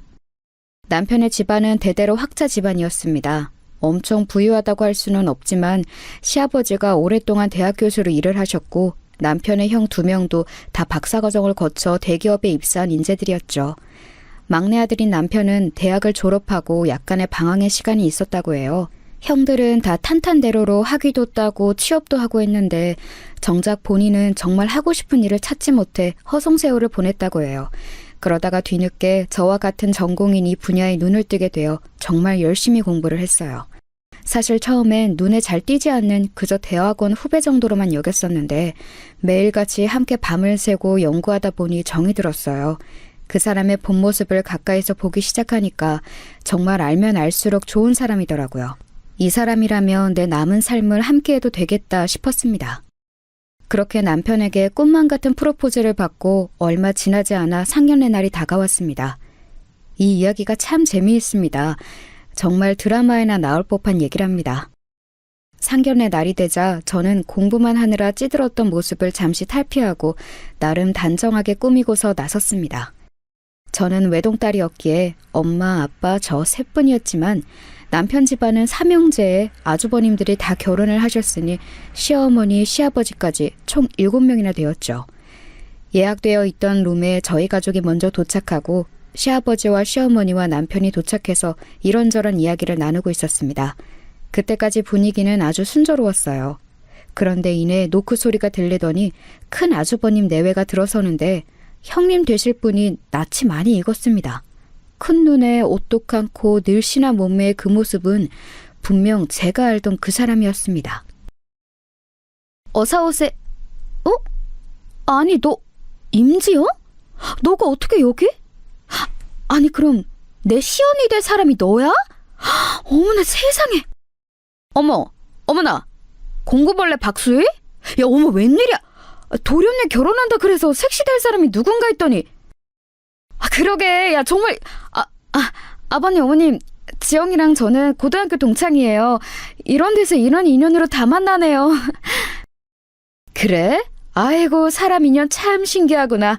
이왕 이렇게 된 거 잘 됐지 뭐냐. 야 이제 형님이다 형님. 똑바로 모셔. 네 그렇습니다. 상견례 날 마주한 손윗동서가 고등학교 동창이었던 임지영이라니 세상이 정말 좁습니다. 그런데 너 쌍둥이였잖아. 너 동생 지은이는 어떻게 지내? 아 지은이? 놀라지 마. 지은이는... 지영이가 그 말을 하려는 찰나에 뒤이어 노크 소리가 들리고 작은 아주버님 내외가 들어서는데 안녕하세요. 저희가 좀 늦었죠? 반갑습니다. 임지훈이라고 해요. 어머나 임지훈! 너까지 이게 어떻게 된 거야? 어머나 박수희, 너 박수희야? 웬일이야 웬일! 언니 알고 있었어? 정말 놀라운 일의 연속이었습니다. 첫째 형님이 학창시절 동창인 것도 놀라운데 그 쌍둥이 동생마저 연이어 둘째 동서라니요. 현실은 항상 드라마보다 더 드라마 같다니까요. 세상에 이런 신기한 일이 살다 보니 생기는구나. 우리 형준이 뒤늦게 장가 보내느라 마음고생이 이만저만이 아니었는데 새로 맞이하는 며느리가 또 동서지간에 이미 연이 있다고 하니 반가운 일이로구나. 그래, 학창시절에 서로 사이좋게 지냈겠지? 네? 네, 그럼요, 어머니. 뭐야, 너 왜 말을 얼마 부려? 어머니 오해하시겠다. 예, 아무튼 잘 부탁해, 동서. 형님은 제 팔뚝을 살짝 꼬집으며 이를 꽉 깨물면서 얘기했습니다. 자기들도 뭔가 찔리는 게 있긴 있나 보죠. 이게 무슨 이야기냐고요? 사실 제가 말을 얼버무린 데에는 다 이유가 있었습니다. 제 손윗동서가 될 임지영, 임지은 쌍둥이 자매는 학창시절 알아주던 일진이었거든요. 저는 공부만 했기 때문에 직접적으로 부딪힐 일은 많지 않았지만 사실 별로 좋지 않은 기억이 있는 친구들입니다. 고등학생 시절부터 술, 담배는 물론 남자친구도 쉼없이 갈아치우던 친구들이었어요. 게다가 언니가 사귀던 남자를 동생이 사귀기도 하고 동생이 사귀던 남자를 언니가 사귀기도 하고 막장도 그런 막장이 없었습니다. 그도 그럴 것이 둘 다 외모가 눈에 부시게 예뻐서 같은 학교 학생들은 물론 방과 후엔 옆 학교 남학생들까지 이 자매들을 보려고 줄을 설 지경이었습니다. 허구한 날 연예기획사 명함을 받은 것은 일상이었습니다. 술, 담배만 하면 자기들 수면 단축하는 거니까 그러려니 해도 학생들 사이에서도 평판이 좋지 않았습니다. 동급생들 돈을 뺏기도 하고 학교가 끝나면 폭주족 오빠들이 데리러 와서는 밤새 놀다가 아침에 다시 커다란 오토바이 굉음을 내며 학교로 데려다주곤 했습니다. 화려하다고 해야 할지 몰상식하다고 해야 할지 그 두 자매는 정말 문자 그대로 일진의 안 좋은 예를 있는 그대로 보여주는 학생들이었습니다. 그런 자기들의 과거를 알고 있는 제가 가족이 될 상황에 놓여 있으니 아마 적잖이 당황했겠죠? 아무튼 오늘은 좋은 날이니까 우리 과거는 잊고 앞으로 가족으로서 행복하게 지내자. 언니보다 항상 더 능청과 넉살이 좋았던 작은 형님이 구렁이 담 넘어가듯 그 상황을 모면하려고 하자 의아해하시던 시어머님이 한 말씀 하셨습니다. 응? 과거는 잊자니 니들 학창시절에 사이가 안 좋기라도 한 거니? 어머, 아니에요, 어머님. 우리가 고등학교 때 얼마나 친했는데요. 맞지, 수희야? 아니, 동서? 사실 학창시절에 저한테까지 그렇게 피해를 주지도 않았고 저도 차라리 아예 모르는 손윗동서보다는 실체를 아는 사람들이 손윗동서인 게 나을 수도 있어서 저는 아무것도 모르는 척 그날 자리를 좋게 넘어가고자 했습니다. 그럼요, 어머님. 형님들이 학창시절부터 얼마나 미모가 뛰어났는지 그때부터 팬클럽이 있었을 정도였다니까요. 어머, 얘 그만해. 다 지난 일이야. 민망하다. 그렇게 두 사람의 과거는 묻어주기로 하고 상견례 자리는 순조롭게 마쳤습니다. 그런데 며칠이 지나지 않아 상견례 날 저와 마주한 형님들은 어떻게 제 번호를 알았는지 제게 전화를 해왔습니다. 여보세요? 야, 수야, 나 지영이. 어? 너가 내 번호를 어떻게 알고? 남편한테 물어봤지. 할 얘기가 있어서. 할 얘기가 뭔데? 그게 너도 알다시피 우리는 서로의 학창시절 모습을 다 알고 있잖아. 그래서 남편이랑 시댁 식구들 앞에서는 그런 거 모른 척 좀 해달라고. 지훈이도 마찬가지고. 참나, 내가 뭐 폭로라도 할까봐? 니네가 언제 그런 거 무서워했니? 찔리는 거라도 있나 보지? 어머, 이 지집애 말하는 것 좀 봐. 야, 아무리 그래도 남편이랑 시부모님 알아서 뭐 좋은 얘기라고 굳이 앞서서 얘기할 거 없잖아. 우리 그래도 그 시절에 인연이 좀 있는데 좋게 넘어가자, 응? 그래 뭐. 나는 너만 나 안 건들면 나도 너 안 건드릴 거니까 걱정하지 마. 고마워, 동서. 우리 앞으로 한 가족인데 잘 지내봅시다. 학창시절 세상 무서울 것 없이 나대던 형님들도 무언가 거리끼는 게 있었는지 제게 전화를 해서 그렇게 입단속을 시도했습니다. 저는 그렇게 과거를 묻으려는 두 사람의 모습이 애처롭기도 하고 혹시 모를 비장의 폭로카드 하나 가지고 있어도 되겠다는 마음에 기꺼이 그들의 장단에 맞춰주었습니다. 그런데 항상 사람이 선의를 베푼다고 해서 그 선의가 똑같이 돌아오는 건 아니더라고요. 제 결혼식 날 찾아온 형님들의 못된 행동들 좀 한번 보세요.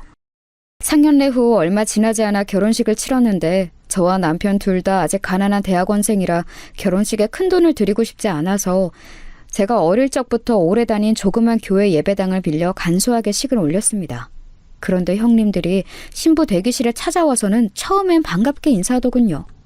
어머, 박수희, 너도 이렇게 꾸미니까 너무 예쁘다, 얘. 결혼 축하해. 도련님이랑 행복하게 살아. 그래, 고맙다. 아니, 고마워요, 형님들. 그런데 그렇게 신부 대기실을 나가면서 자기들끼리 얘기를 하는데 그게 다 들리는 줄도 모르고 신나게 떠들어댔습니다. 근데 두 사람 신혼집은 어디래? 말도 마, 언니. 강북에 전셋집 산대. 뭐, 전세? 그것도 강북? 아니, 우리 집안 품격에 그게 말이 되는 얘기니? 대말이. 언니도 나도 강남 제일 아파트에 사는데 막내 동서가 강북 산다고 하면 어디 가서 쪽팔려서 어떻게 얘기하니? 아우, 진짜. 그렇게 골빈 형님들의 대화가 고스란히 저와 신부 대기실에 있던 하객들에게서 들려서 정말 민망함을 감출 수 없었습니다. 그런 줄도 모르고 둘의 대화는 계속 이어졌습니다. 진짜 박수의 인생 불쌍해서 어떡하냐? 이 결혼식장 꼬라지도 봐봐. 이런 데서 무슨 결혼식을 하겠다고. 아휴, 능력 없는 도련님 만나서 후진 결혼식장에 강북 전셋집에. 아이고, 불쌍한 우리 동서. 그만해. 언니 다 들리겠어. 쟤는 지 알아서 지 인생 살겠지. 우리는 계속해서 강남 제일 아파트에서 화려한 인생을 즐기자, 언니. 저들이 그토록 찬양이 되는 강남 제일 아파트는 분양 당시부터 화제가 됐었던 대규모 단지의 전형적인 고급 아파트였습니다. 거기에다 강남이라는 네임밸류까지 붙었으니 학창 시절부터 머리에 허영만 가득했던 형님들의 콧대가 높을 수밖에 없었습니다. 사실 저는 조그만 결혼식장에서 결혼하는 것도 안 창피하고 강북 전셋집에 사는 것도 안 창피한데 저런 머리가 텅텅 빈 것들이 저희 동서라는 것이 너무나 창피했습니다. 그 자리에서 둘의 일진이었던 과거를 폭로하고 싶었지만 인생의 한 번뿐인 소중한 결혼식 날을 골빈 손윗동서들 때문에 망치고 싶지 않아 그냥 좋게 좋게 넘어갔습니다. 정말 배은망덕하지 않나요? 저는 자기들 수치스러운 과거는 입도 뻥긋 안 하고 이날까지 왔는데 자기들은 새로 가족으로 맞이할 시동생을 저렇게까지 흉보다니요? 걱정해주는 척하지만 사실은 자기들 잘 사는 것을 과시하는 것뿐인 그들의 태도에 정말 화가 났습니다. 식이 끝나고 따로 찾아가 한마디 할까 했지만 일단은 참기로 했습니다. 그래도 그렇게 언짢았던 결혼식과는 상반되게 신혼생활은 행복하기 그지없었습니다. 남편과 밤새서 연구실에서 쪽잠을 자면서 하던 연구를 이제는 집이라는 한 공간에서 같이 할 수도 있고 남편도 저도 너무나 사랑하는 분야의 공부를 할 수 있다는 것만으로도 행복한데 그걸 사랑하는 사람과 함께 평생을 할 수 있다는 사실이 너무 행복했습니다. 그렇게 둘만 붙어서 사는 결혼 생활이면 영원히 행복할 수 있을 텐데 아직 대한민국의 결혼 생활은 그럴 수만은 없나 봅니다. 바로 명절이라는 큰 이슈가 기다리고 있었기 때문이죠. 결혼을 하고 몇 달이 지났을 무렵 추석이 다가왔는데요. 이때까지 명절 때 시부모님 댁과 두 아주버님 댁에서 번갈아 가며 모임을 했었다고 하네요. 이번 차례는 큰 아주버님 댁이었습니다.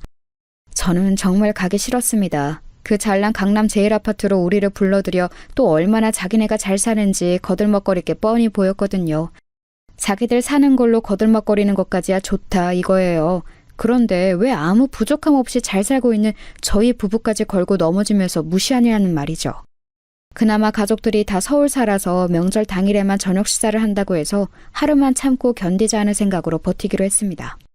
그렇게 마지못해 끌려가듯 첫 명절 모임에 간 날 역시 아니나 다를까 큰형님의 거들먹거림은 현관문을 들어서면서부터 시작되었습니다. 처음 들어선 큰형님의 강남 제일 아파트는 정말 입이 떡 벌어질 정도로 세련되고 좋았습니다. 어머, 막내 서방님, 동서 어서 들어와. 출입구부터 보안이 철저해서 오기가 쉽지 않았지. 아우, 요새 새 아파트는 경비 시스템이 철통 같아서 아무리 친인척이나 친한 지인들도 한 번 방문하려면 아파트 입구에 스크린도어에 현관문까지 몇 번의 보안 검색을 통과해야 한다니까. 거기다가 원래 신분증까지 맡겨야 되는데 내가 보안실 직원한테 잘 얘기해서 그건 생략하긴 했어. 아휴, 정말 관리비 비싼 데는 다 이유가 있어요. 동선에는 이런 거 없어서 잘 모르겠다. 큰형님은 역시나 지들 집 자랑에서만 그치지 않고 저희를 무시하는 발언도 곁들였습니다.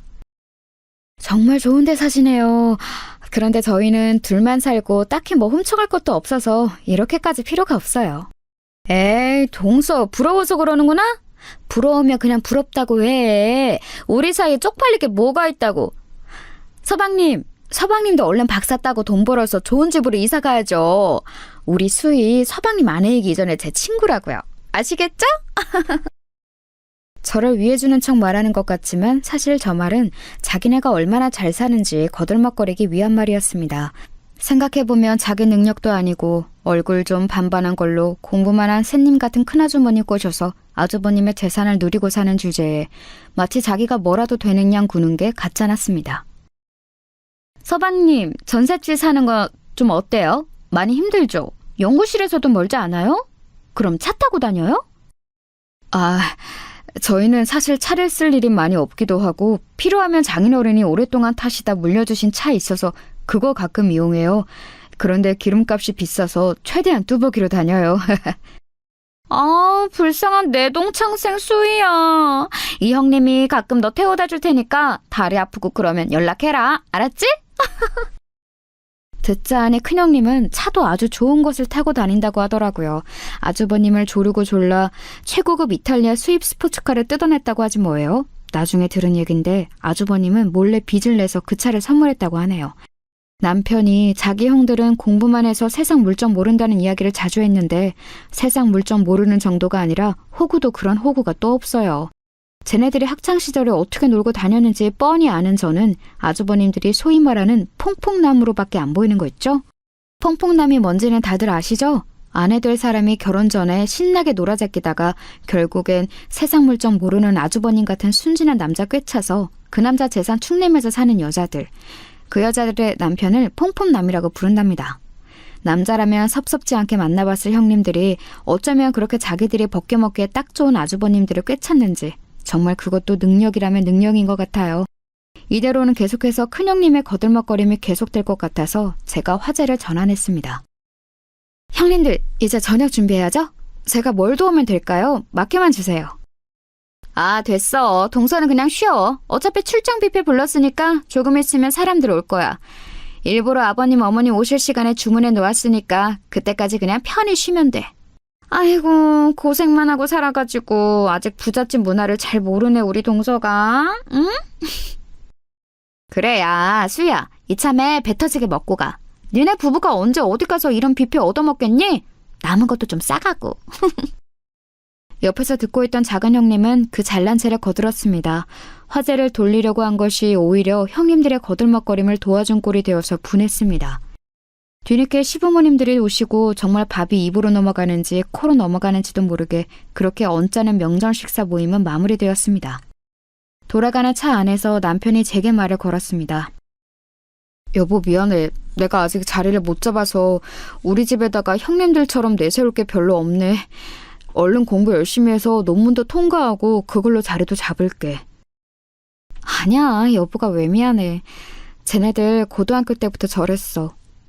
솔직히 너무 언짢긴 하지만 나는 여보랑 나랑 둘이 알콩달콩 살고 있는 지금 생활에 만족해. 그렇게 말해줘서 고마워 여보. 여보가 형수님들 조금만 더 이해해줘. 우리 형들 장가도 영영 못 갈 것처럼 매력이라고는 없던 그 새님 형들이 장가 간다고 쌍둥이 색시를 동시에 데려왔을 때 엄마가 얼마나 기뻐하셨는지 몰라. 형수님들이 철없이 굴긴 해도 부모님한테는 싹싹하게 잘하니까 당신한테 좀 거들먹거려도 너구를 넘어가 주라. 알겠어. 그런데 자꾸 선을 넘으면 나도 저 참지는 않을 거야. 근데 여보, 아주버님들이 동시에 어머니께 형님들을 인사시켰다고? 애초에 아주버님들은 어떻게 형님들을 만난 거야? 그거는 다음에 기회 되면 이야기해줄게. 뭐야, 뭔데 궁금한 게 그래. 얼른 얘기해줘. 어떻게 만났는지가 뭐가 중요해. 그나저나 형수님들은 학창시절에 어떤 학생들이었어? 뭐야, 내가 먼저 물어봤잖아. 먼저 얘기해주면 나도 얘기해줄게. 여보가 먼저 얘기해주면 나도 얘기해줄게. 참나. 됐어. 얘기해주지 마. 나도 안 할래.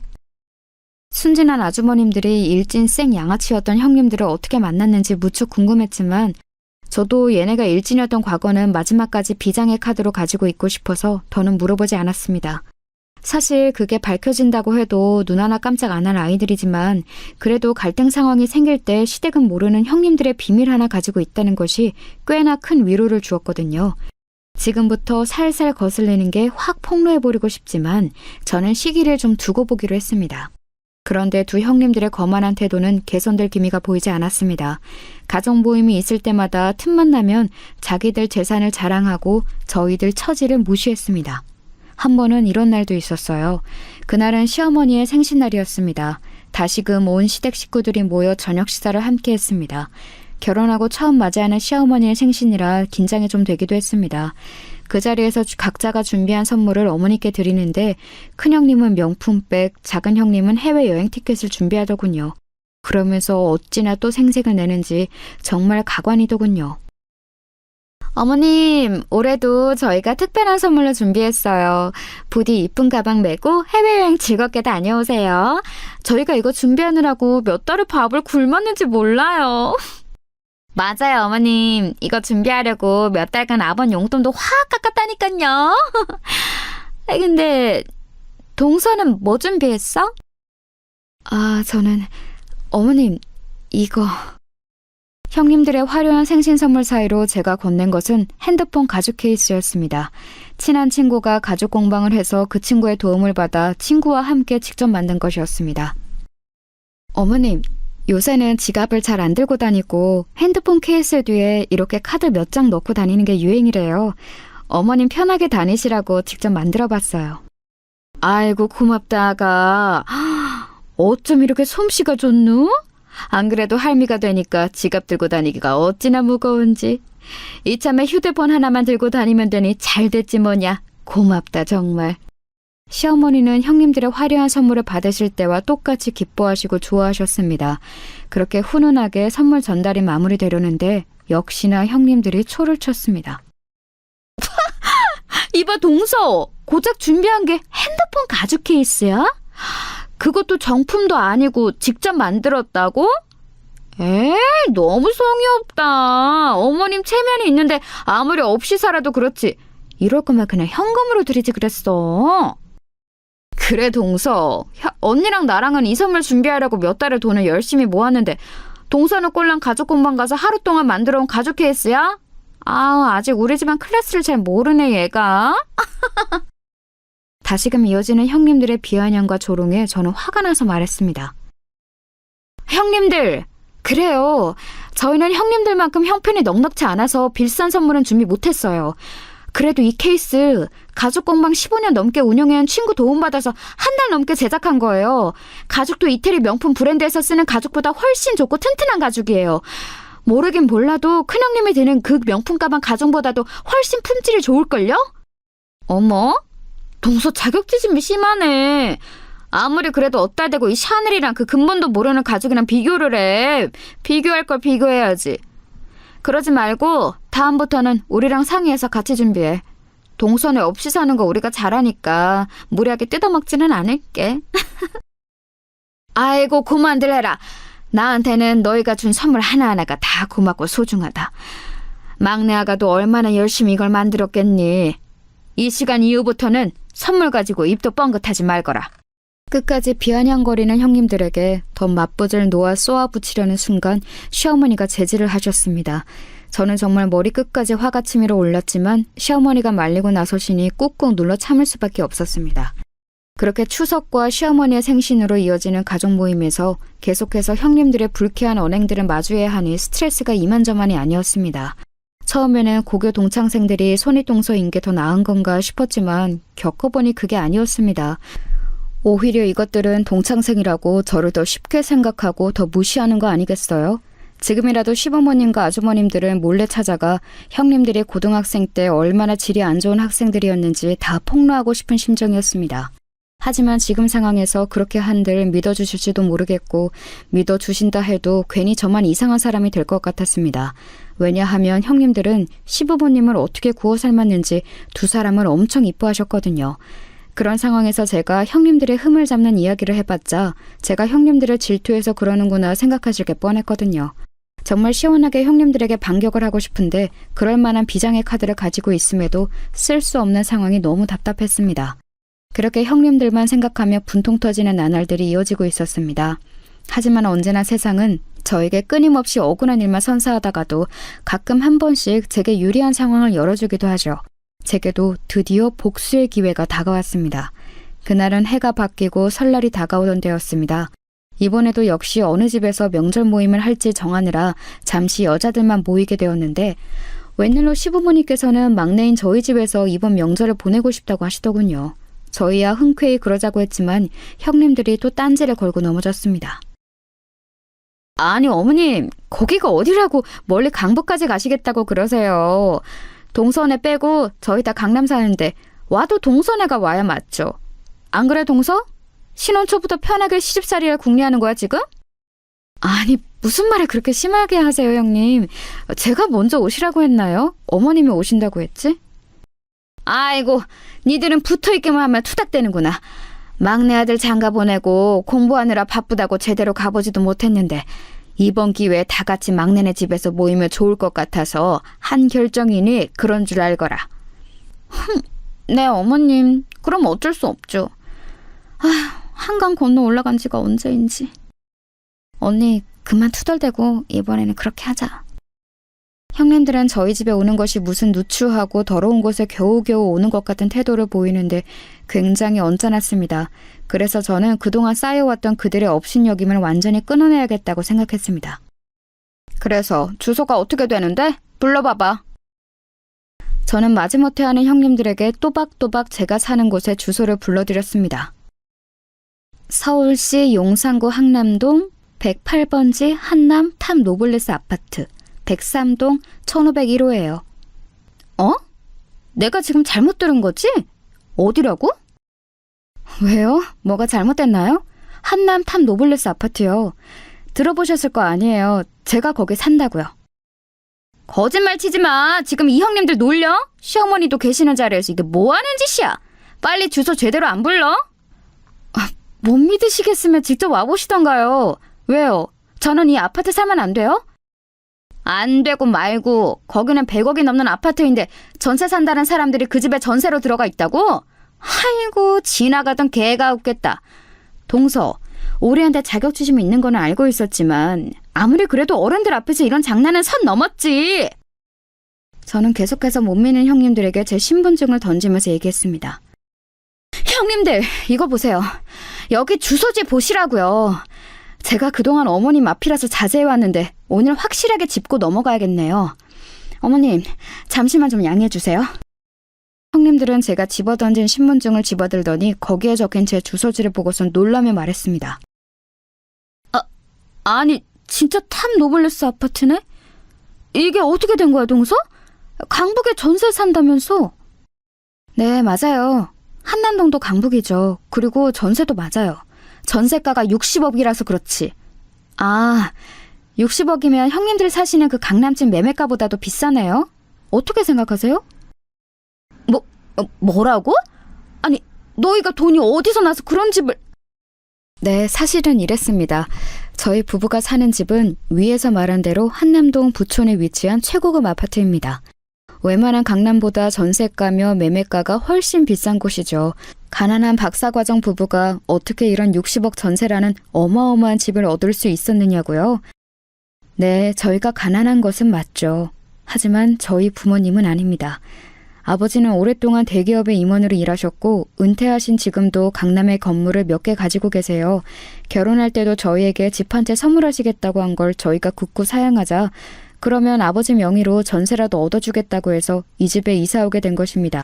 저희 부부는 처음부터 끝까지 모든 것을 저희 형편에 맞게 저희 돈으로 결혼 생활을 시작하려고 했지만 어렸을 때부터 외동딸인 저를 너무나 이뻐하신 아빠의 간곡한 부탁에 집만이라도 아버지의 바람대로 하자고 남편과 상의해서 결정하게 된 것입니다. 아니 동서, 아니 수희야, 그게 정말이야? 너 고등학교 때도 그런 티 한 번도 안 냈잖아. 그런 거 티내선 뭐하냐?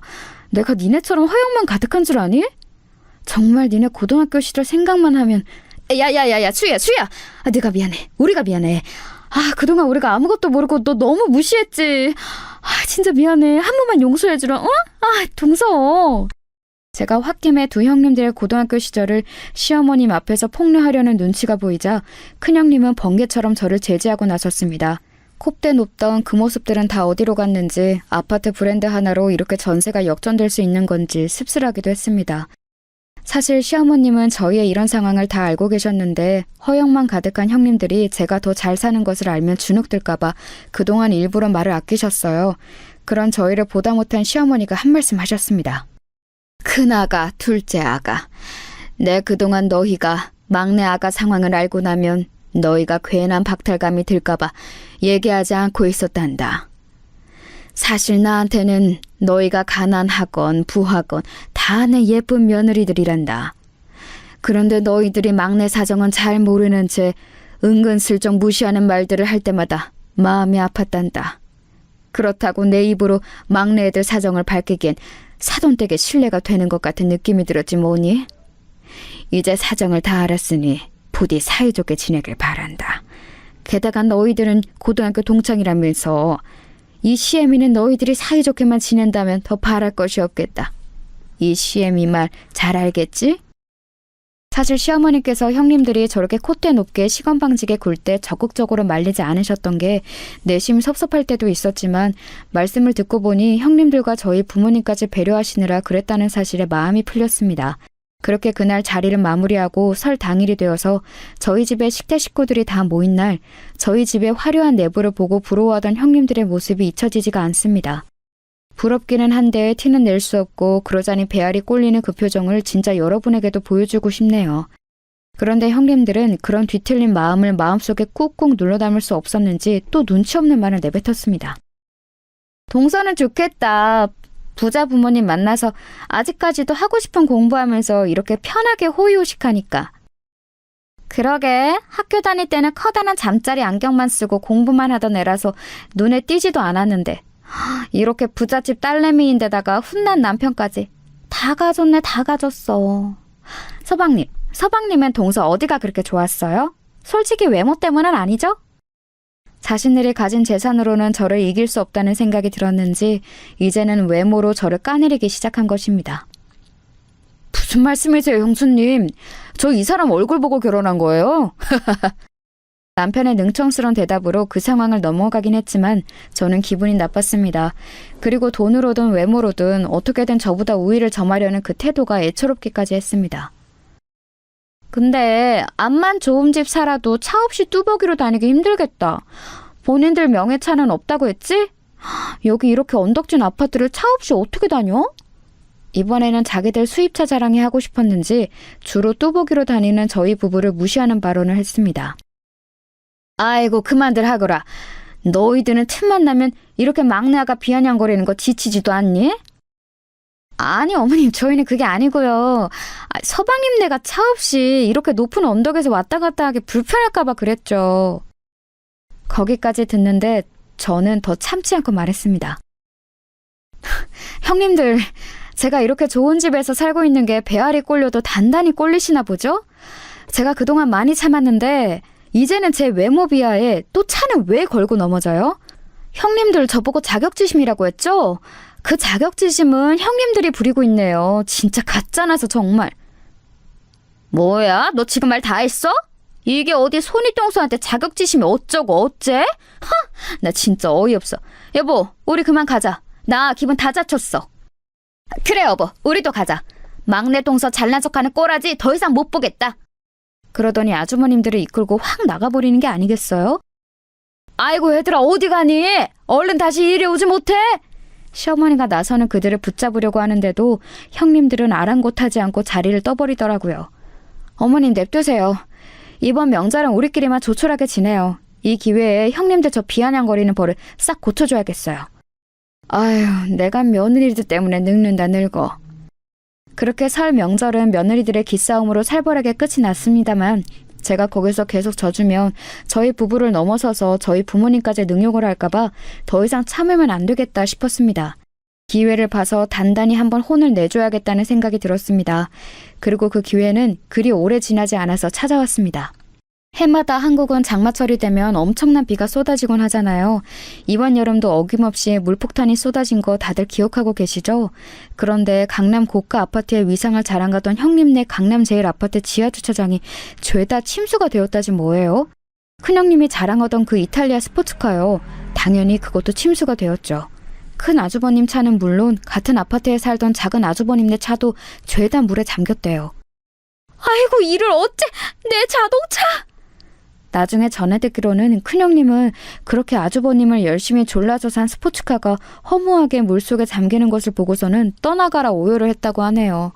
이번 비 피해로 이렇게 재산의 피해를 입으신 분들을 생각하면 이런 마음 품어서 안 되지만 그래도 늘 저희 부부를 비아냥거리던 형님네가 그것도 마지막 남은 자존심이었던 그 이탈리아 수입 스포츠카마저 그렇게 허무하게 물속에 잠기는 것을 보니 통쾌한 마음은 감출 수가 없었습니다. 그렇게 자랑하던 강남 제일 아파트는 지하주차장 전체 침수라는 굴욕을 겪어야 했고 그렇게 콧대 높던 이탈리아 스포츠카는 그 침수 아래에서 허무하게 사라져간 것이지요. 이 아파트의 침수는 세간에서도 큰 화제가 되었고 결국에는 전국의 해당 아파트 브랜드는 정부에서 전수조사를 실시한다는 말까지 돌았습니다. 반면 지대가 높은 곳에 위치한 저희 집은 아무런 피해가 없었어요. 이번 기회에 형님들에게 할 말은 해야겠다는 생각에 형님들을 만나자고 했습니다. 아니, 이번에는 형님들이 아니라 고등학교 동창으로서 만나는 거였어요. 야, 임지훈, 너네 나 좀 보자. 너네 어차피 지금 차도 없어서 뚜벅이로 다녀야지. 내가 차로 데려다 줄 테니까 잔말 말고 나와. 자신들이 자랑하던 모든 자존심이 무너진 두 사람은 저의 부름에 한마디도 대꾸 못하고 순순히 자리에 나오게 되었습니다. 형님들의 아파트 입구에 들어서자 지하주차장 입구는 침수 피해를 복구하기 위해 난리도 아니었습니다. 큰 트럭들이 와서 물을 퍼내는가 하며 그것마저 여의치 않자 많은 인부들이 바가지로 직접 물을 퍼내기도 했습니다. 다행히 지상층까지는 피해가 없었는지 형님들은 집안에서 발만 동동 구르다가 저를 만나러 내려온 것입니다. 제가 거의 도착하자 형님들한테 문자가 왔습니다. 우리 1층 내려왔어. 너 차 번호 뭐야? 1791이야. 그거 보면 바로 타. 여기 복잡하니까 얼른 빠져나가게. 1791? 지금 저 세단에 타고 있는 게 너라고? 그랬습니다. 제가 타고 있는 차, 그러니까 아버지에게 물려받은 이 차는 큰형님의 이탈리아 수입차보다 훨씬 비싼 독일 수입 세단이었습니다. 뭐해? 얼른 안 타고? 형님들은 쭈뼛거리면서 제 차에 올라탔습니다. 재산을 잃은 상심과 그동안 제게 콧대 놓게 굴었던 게 창피했던지 둘은 아무 말이 없었습니다. 그런 그들에게 제가 말했습니다. 니네가 그렇게 자랑하던 강남 아파트가 침수되고 너가 그렇게 자랑하던 스포츠카도 사라지니까 기분이 어때? 야, 너 우리 속 뒤집으러 왔니? 빨리 용건만 말하고 끝내. 우리 다시 빨리 집 가봐야 돼. 왜? 한번 얘기해봐. 니네가 그렇게 무시하던 내가 니네 집보다 좋은 집 살고 차도 이렇게 더 좋은 거 타니까 기분이 어떻냐고. 야, 말은 바로 해. 이게 네 거야? 그 집이 네 거야? 다 니네 아버지가 해주신 거잖아. 그런 니네는 전부 아주버님들이 벌어다 주는 돈으로 호익호식하고 있었던 거 아니야?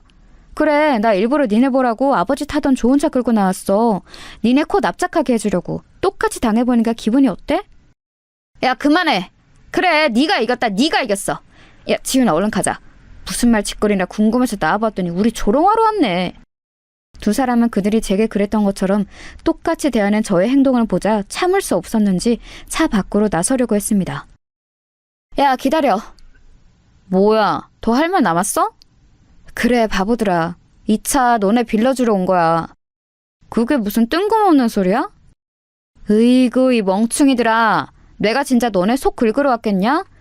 어차피 남편이랑 나는 차도 잘 안 타고 다니니까 니네 차 보상협의 끝날 때까지 이거 타고 다니라고 내가 특별히 은혜 베푸는 거다. 뭐야, 병 주고 약 줘? 됐어, 이러지 마. 그러지 말고 받아. 지훈이 둘째도 임신했는데 차도 없이 어떻게 다닐라 그래? 지영이 네가 옆에서 데리고 다니면서 잘 돌봐줘. 거기까지 얘기하는데 두 사람의 눈시울이 붉어지기 시작했습니다. 박수희, 너 끝까지 우리 나쁜 사람 만든다? 맞아. 너네 나쁜 거 맞는데 그래도 가족으로서 그리고 동창으로서 선의를 베푸는 거니까 대신에 앞으로 2번 다시는 우리 부부 무시하는 말 하면 안 된다. 알겠지? 알겠어. 그동안 정말 미안했던 수희야. 그런데 갑자기 왜 이렇게 잘해주는 거야? 우리 고등학교 때도 그닥 친하지도 않았잖아. 그건 맞지. 근데 나 어릴 때 니네 보면서 항상 짠했어. 세상 여왕인 것처럼 굴고 다니지만 사실은 너희 마음도 공허해서 그랬던 거잖아. 어머니 일찍 돌아가시고 아버지랑도 사이 안 좋았던 거 다 알고 있어. 주변에서 다 니네들 질안 좋다고 손가락질할 때도 나는 그런 니네가 짠했다고. 그런데 세월이 지나서 그랬던 니네가 내 손이통수가 된다고 하니 얼마나 놀랐는지 아니? 그때 짠했던 마음 이제야 가족으로서 좀 다가가보자 했는데 니네가 계속 가난하다고 나한테 선을 긋더라. 사실 나는 그 시절부터 니네 돕고 싶었어. 그런데 이제 와서야 그 기회가 왔네. 이 차 타고 당분간 편하게 다니고 혹시 지금 집에 머무르기 불편하면 우리 집에 와서 당분간 지내도 돼. 박수희, 고맙다 정말. 사실 그랬습니다. 어렸을 때 공부만 해왔던 저는 자유분방한 이 두 자매가 때로는 부럽기도 했습니다. 그래서 불량하긴 했지만 알 수 없는 동경이 있기도 했고 나중에 집안 사정을 듣고 나서는 더 짠해지기도 했습니다. 하지만 노는 물이 달랐기에 학창시절 내내 가까워질 기회는 거의 없었죠. 그러다가 동서지간으로 이렇게 마주하게 됐을 때는 놀랍기도 했고 반갑기도 했지만 어릴 때 버릇 못 고치고 건방지게 구는 모습에 역시 사람은 변하지 않는구나 하는 생각을 갖기도 했습니다. 그런 그들에게 저는 자비를 한번 베풀어 보고 싶었습니다. 어차피 그들이 그렇게 거들먹거리던 재산도 제 앞에서는 아무것도 아닌 게 됐고 악을 선으로 갚으라는 말도 있잖아요. 솔직히 이번에 차 빌려주는 것은 일종의 테스트였습니다. 이렇게 선의를 베풀었을 때 자격지심으로 저에게 날카롭게 굴면 영영 안 보고 살 생각이었는데 의외로 자기들 잘못을 뉘우치고 눈물을 보이는 모습에 아, 내가 보는 눈이 영 틀리지는 않았구나 하는 생각을 갖게 됐죠. 그날 이후로는 형님들과 무난하게 잘 지내고 있습니다. 아니 사실 제 말을 잘 듣고 있죠. 막내 동서는 저인데 제가 맏언니가 된 것처럼 굴고 있습니다. 동서, 아니 수희야 오늘 뭐 해? 오늘 너희 연구실 놀러 가도 돼? 나 까막눈이나 다름없잖아. 박사님들 공부하는 데는 어떤지 구경하고 싶어. 수희야, 오늘 언니랑 근처 왔는데 점심 같이 할래? 너 좋아하는 수제버거집 가자. 이런 식으로 틈만 나면 제가 앵기면서 친해지려는 시도를 하였습니다. 사실 그들도 애정이 부족했던 탓에 학창시절 그렇게 엇나갔던 것이라고 생각합니다. 이렇게 먼저 마음을 열고 선의를 베푸니까 금세 강아지처럼 졸졸 쫓아다니는 것을 보면요. 이런 얘기로 마무리 지으려는 것은 아니었습니다만 아마 현재 방황하는 많은 청소년들도 마찬가지겠죠? 그들에게 사랑과 관심을 조금만 더 기울인다면 미래의 대한민국이 더 사랑이 넘치는 나은 곳이 될 거라는 생각이 듭니다. 그런 의미에서 형님들의 화려했던 고등학교 시절은 영원히 시댁 식구들에게 함구해주기로 했답니다. 아, 그리고 남편이 미처 얘기 못해줬던 아주버님들과 형님들이 어떻게 만났는지 얘기 궁금하시죠? 형님들이 절대 얘기하지 말라 그랬는데 살짝만 얘기하면요. 공부밖에 몰랐던 셋님, 아주버님들 하루만 일탈해보자 하고 클럽을 놀러 가는데요. 거기서 그날 같이 놀러온 형님들을 만나서 합석을 하게 되었다고 하네요. 그게 인연이 되어 결혼까지 일사천리로 하게 되었고요. 시어머님은 아직도 이 사실은 모르고 소개로 만났다고 알고 계신데요. 어떻게 만났는지가 뭐가 중요하겠어요. 결국엔 이렇게 저랑도 재회하게 되고 바른 길로 인도되고 있으니까요. 그럼 저는 이만 오늘도 같이 놀자고 둘러보는 형님들을 만나러 나가봐야 할 것 같습니다. 모두 좋은 하루 보내세요.